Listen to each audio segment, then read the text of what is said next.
Continuamos con el desarrollo de la unidad número 2. Vamos a ver cómo se comportan los muros en este caso. Primero daremos una definición. ¿Qué es un muro?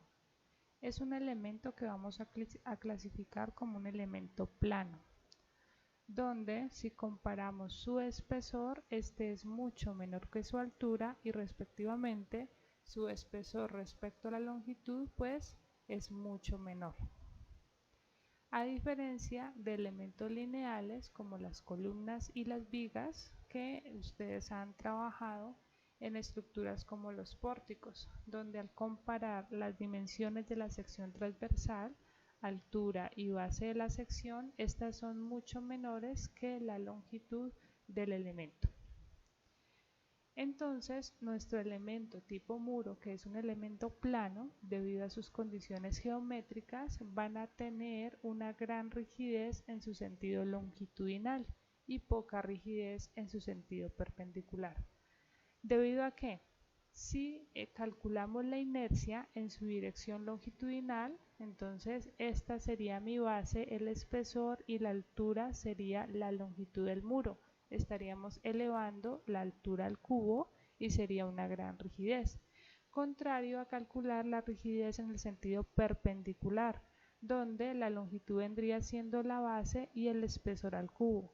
Estamos elevando el espesor al cubo, así que cuando comparemos esas inercias, pues en sentido longitudinal tendremos más inercia. Por esta razón, el aporte sísmico de una estructura a base de muros está dada en el cálculo de la rigidez en el sentido longitudinal, la mayor. Los materiales típicos en los que se construyen los muros son muros en concreto reforzado, muros en mampostería confinada, muros en mampostería estructural, ¿listo? Cuando se colocan o se inyectan celdas con mortero y adicionalmente esas celdas tienen refuerzo, y muros livianos. Sistemas estructurales basados en muro.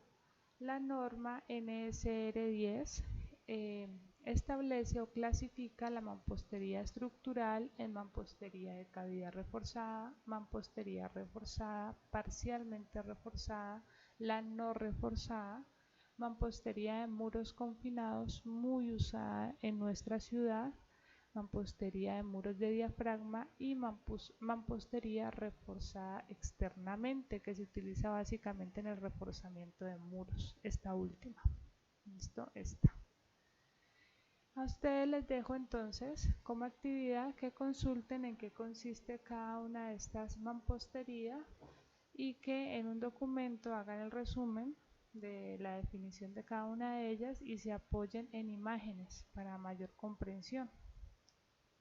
Miremos ahora, como habíamos establecido, la rigidez del muro es la propiedad más importante que se debe calcular.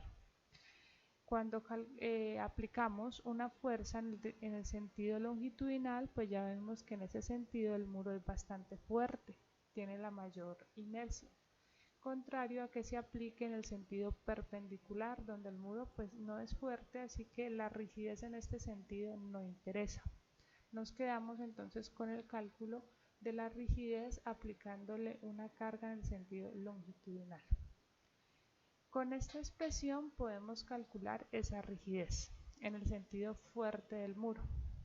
Relaciona el espesor y el módulo de elasticidad. Evidentemente, a mayor espesor del muro y a mayor módulo de elasticidad, por ejemplo, un muro de concreto es mucho más rígido que un muro de mampostería, entonces aumenta más mi rigidez, y dividiendo tenemos expresiones que me relacionan la altura del muro y la longitud del muro. Esta expresión entonces es la que se utiliza para calcular la rigidez en la dirección paralela de un muro empotrado en su base y que tiene un comportamiento de una viga en cantilever o una viga en voladizo. Miremos la demostración del cálculo de esta expresión de rigidez. Una fuerza aplicada en sentido longitudinal genera internamente un cortante y un momento. El momento o con el momento analizamos el comportamiento del muro a flexión. Entonces se genera un momento y a causa de ese momento flector habrá un desplazamiento horizontal del muro. Se puede demostrar que ese desplazamiento es igual a 4 veces la altura sobre la longitud al cubo por la carga que se le está aplicando al muro entre el módulo de elasticidad por el espesor. Lo mismo pasa con el comportamiento cortante. Si se analiza ese comportamiento, entonces se puede llegar a esta expresión. ¿Bien? Son expresiones muy similares, tienen los mismos términos relacionados. Ahora podemos sumar los desplazamientos debido al cortante y a flexión y obtener entonces el desplazamiento total del muro. Sumamos esas expresiones, aquí factorizamos la carga P y ahora devolvámonos un poco al concepto de rigidez lateral. ¿Qué es la rigidez lateral? Bueno, es la fuerza que tengo que aplicarle a mi elemento para obtener un desplazamiento o una deformación unitaria. ¿Listo? Por ejemplo, esta rigidez está dada en toneladas, metro, kilonewton, metro. O sea, si me hablan de que un muro tiene una rigidez de 1000 toneladas metro, significa que tengo que aplicarle 1000 toneladas para generar un desplazamiento de 1 metro. Esta expresión también la podemos simplemente despejando, decir que la fuerza va a ser igual a la rigidez por el desplazamiento. Entonces miremos esto y comparémosla con esta expresión de acá. Solamente me hace falta despejar esa fuerza y entonces tendría el término de rigidez. Haciendo eso, esto que me queda en rojo, módulo de elasticidad por espesor sobre 3 veces la altura del muro sobre la longitud más 4 veces altura del muro sobre la longitud al cubo viene siendo la rigidez lateral del muro.